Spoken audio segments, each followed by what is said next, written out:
Hi friends, in our last few tutorials we discussed various data structures of Python like list, tuple, set and various file handling techniques. If you have not gone through those lectures, please watch them first. Our tutorial series on Python will be most useful for you if you watch all the tutorials in sequence.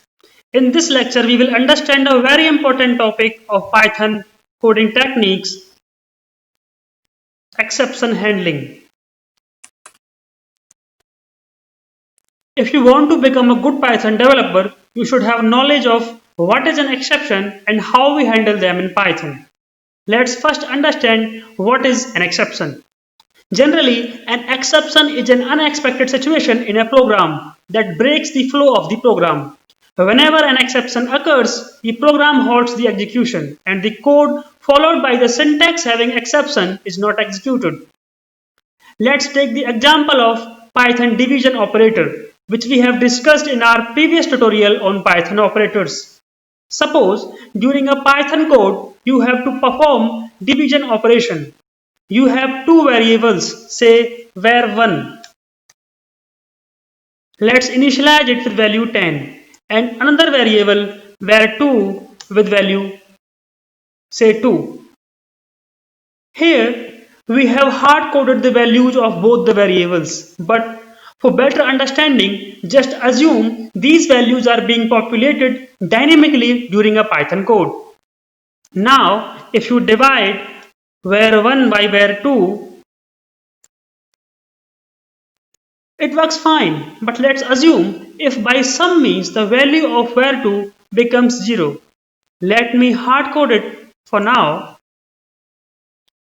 If I run the code again, you see it throws an error, zero division error, which means we cannot divide any number by 0. That's obvious. Such an unexpected error which we have not thought of while writing the logic but which occurs during execution is called as exception. In this case, we call it zero division error exception. Had there been any other code followed by this syntax, those code lines would not have been executed. Exceptions halt the execution of the program if not handled properly. Let's consider another scenario. In the previous tutorial, we understood how to access a file stored on your system by Python code.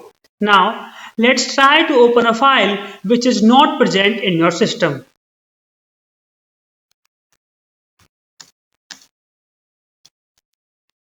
Let's enter any random file.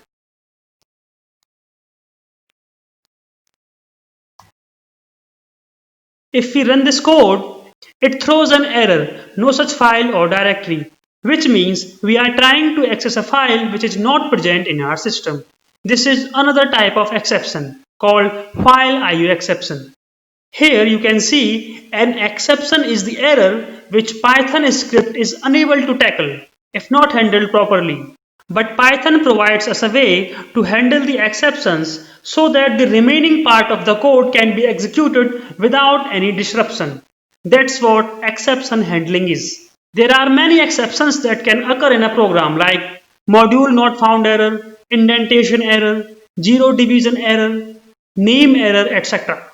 Let's understand how we handle exceptions in Python. This is the flowchart of the steps that we take while handling an exception.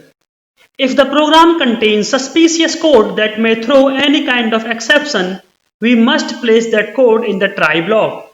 The try block must be followed by the except statement which contains a block of code that will be executed if there is some exception in the try block. We can have more than one except block in a TryExcept block. Here you can see else block followed by the except statement. This block is optional. You can use this statement with the TryExcept statement, and in this block we place the code which will be executed if no exception occurs in the try block. Then comes the finally block, which is also optional. Code inside finally block will always get executed no matter an exception occurs or not. Now let's try to handle previous zero division error exception by this approach. Let's put code of division inside try block. Let's write an except block which will be executed if any exception occurs.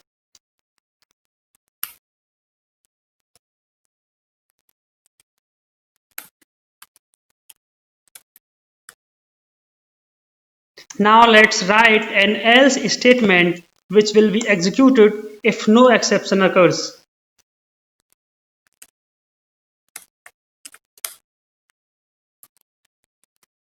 And finally, let's put finally block which always gets executed.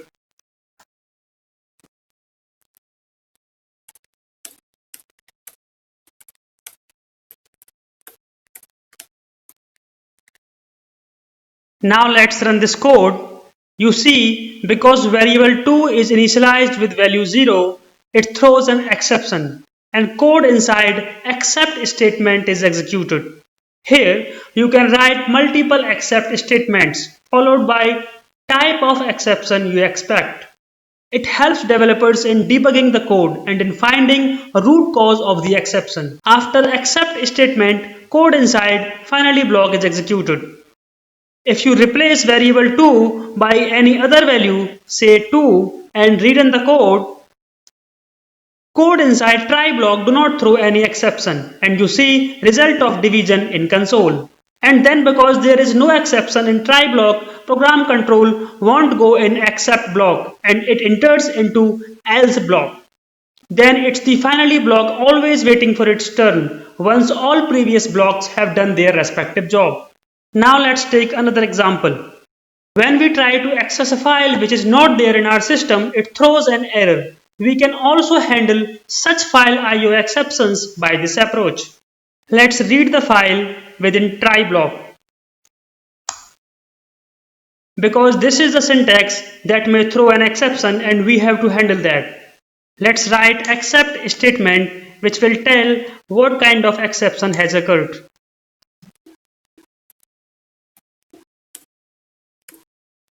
And you can put an else statement to inform that file has been opened successfully or any other operation that you want to perform on the file.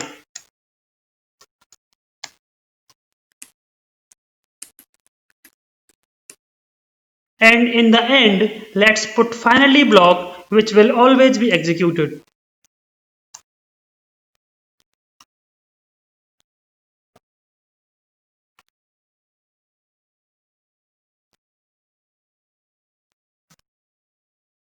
Now let's run this code. You see that it throws an exception that file is not present in the system, followed by the code inside finally block. But if you try to access a file which is there in the system, say this file.txt, which is stored at the current working directory path, it throws no exception and code of else block is executed, followed by finally block. Well friends, that's all about what is an exception and how we handle them in Python. Now you have enough knowledge to handle exceptions properly. In the next tutorial, we will understand another important topic in Python coding techniques, statistics module. Thanks for watching the tutorial. If you have any questions or comments, then please let us know in comment section. If you find this content knowledgeable and want to follow this series on Python coding techniques, then do not forget to subscribe our channel and press the bell icon.